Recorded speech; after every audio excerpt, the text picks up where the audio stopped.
Bună, iubitorule de limbă română! Astăzi vorbim despre obiceiuri proaste în învățarea limbii române. După ce am discutat cu comunitatea mea, am ajuns la concluzia că mulți elevi fac aceste greșeli. Astăzi îți enumăr o parte dintre aceste obiceiuri contraproductive, îți spun de ce nu ar trebui să le faci, îți ofer exemple și îți ofer și soluții. Primul obicei nociv în învățarea limbii române sunt listele de cuvinte. Să spunem că ai în față o listă de cuvinte care conține culorile din limba română. Ce se întâmplă însă atunci când trebuie să folosești aceste cuvinte care denumesc culori în propoziții? Să luăm acest exemplu. I love pink and green. Cum ai traduce asta în limba română? O să spui probabil iubesc roz și verde. Să știi însă că iubesc roz și verde nu este corespondentul românesc al lui I love pink and green. Iubesc este un verb care exprimă preferința.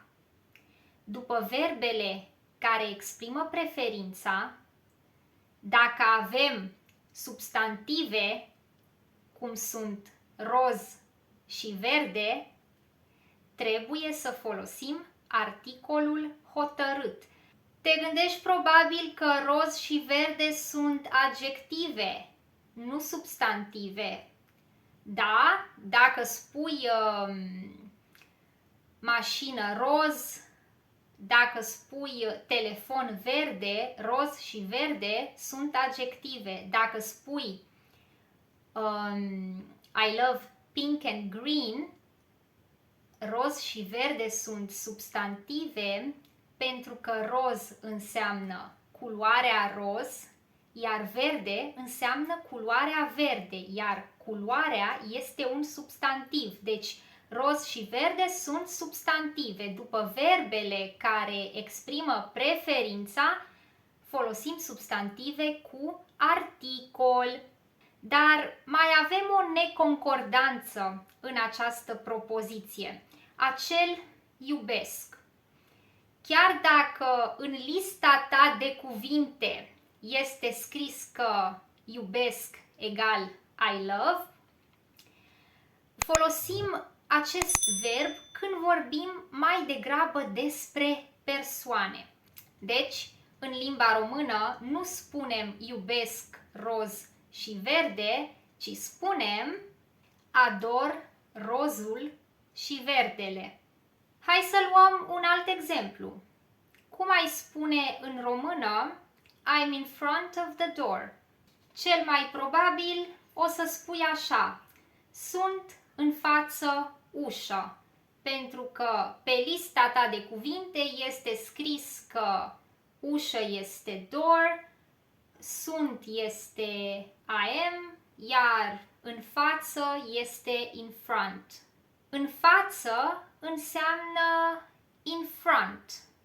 Dacă vrei să spui in front of, folosim în fața.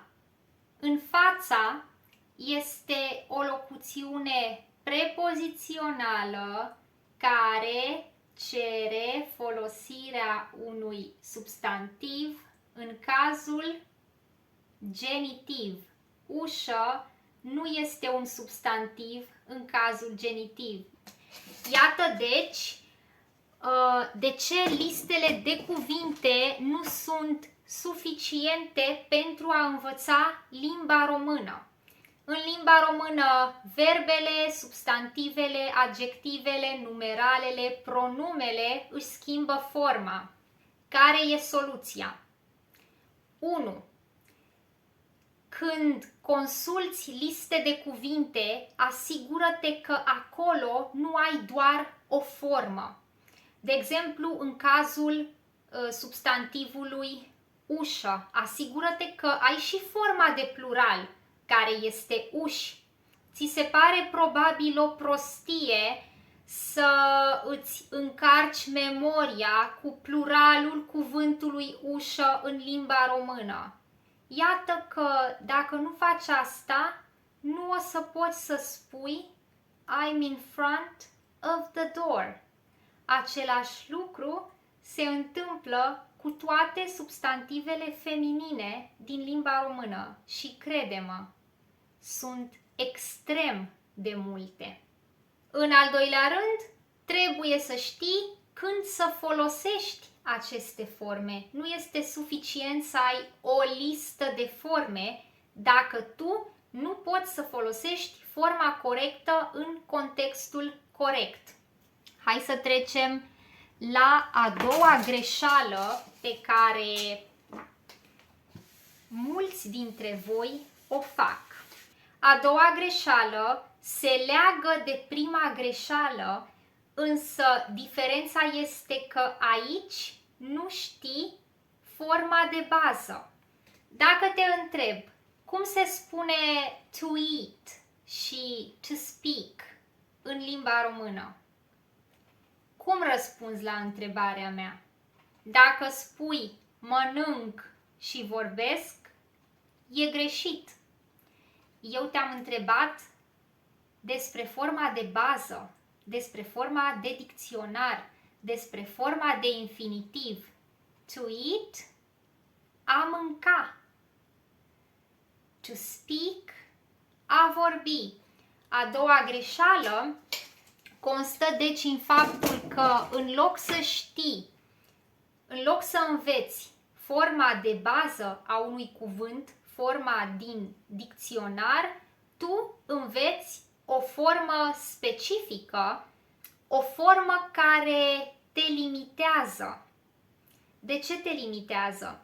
Pornind de la această formă de infinitiv, de bază, de dicționar, a mânca, mânca, noi construim și alte timpuri în limba română. Construim perfectul compus, adică ceea ce știi tu că este trecut. I ate. Avem nevoie de forma mânca. Construim viitorul standard. I will eat. Voi mânca. Construim condiționalul prezent, adică I would eat. Aș mânca. Iar dacă eu te întreb cum se spune to eat, iar tu îmi spui mănânc, tu îmi spui forma de prezent. Deci nu este suficient să știi că mănânc este I eat. Pentru că, uite, nu poți să vorbești despre lucruri banale, despre trecut, despre viitor, despre viitorul standard și despre condițional. Așadar, care este soluția? Să știi întotdeauna care este forma de bază a cuvintelor. Să știi care e forma de bază, să știi care sunt celelalte forme și să știi când se folosesc. Hai să vorbim și despre ultima greșeală pe care foarte mulți elevi o fac. Vrei să înveți lucruri care nu sunt pentru nivelul tău actual. Ești curios, de exemplu, să știi cum funcționează dativul sau genitivul în limba română, dar tu nu ai trecut nici de stadiul verbelor la prezent. Nu ai trecut nici de stadiul pluralului. Nu înțelegi încă foarte bine nici genul substantivelor. Nu știi cum să folosești adjectivele într-o propoziție. Nu știi când să folosești articolul hotărât. Un exemplu clasic aici este My sister's husband. Cum spui asta în limba română? Poate ceva de genul soțul, sora mea. My sister's husband este the husband of my sister. Pentru a traduce the husband, trebuie să știi articolul hotărât la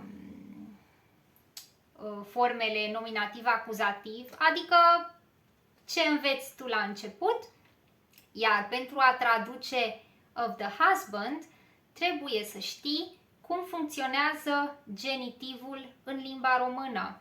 Dar dacă tu încă nu cunoști cum funcționează genul, articolul, pluralul în limba română, dacă nu poți să vorbești despre lucruri de bază folosind verbe la prezent sau la trecut, nu are rost să te arunci la o propoziție de genul, nu la o propoziție, la o exprimare de genul my sister's husband. Eu știu că vrei să știi lucruri, dar nu este momentul potrivit, iar dacă insiști, se creează niște frustrări, iar asta îți lasă un gust amar. My sister's husband este soțul surorii mele. Pentru a ști să traduci această structură în limba română, soluția este să faci fiecare lucru la timpul lui și să-l faci bine. Ai deci nevoie de o resursă care să îți prezinte materia, noțiunile în ordinea corectă, care să te ajute să înțelegi și să faci progrese. Dacă vrei cu adevărat să înțelegi limba română ca să poți să o vorbești, te aștept pe pagina mea de Instagram. Acum pregătesc un curs de limbă română pentru începători, iar detaliile despre acest curs se găsesc exclusiv pe pagina mea de Instagram. Hai acolo ca să ne cunoaștem mai bine. Atât pentru astăzi, pe data viitoare!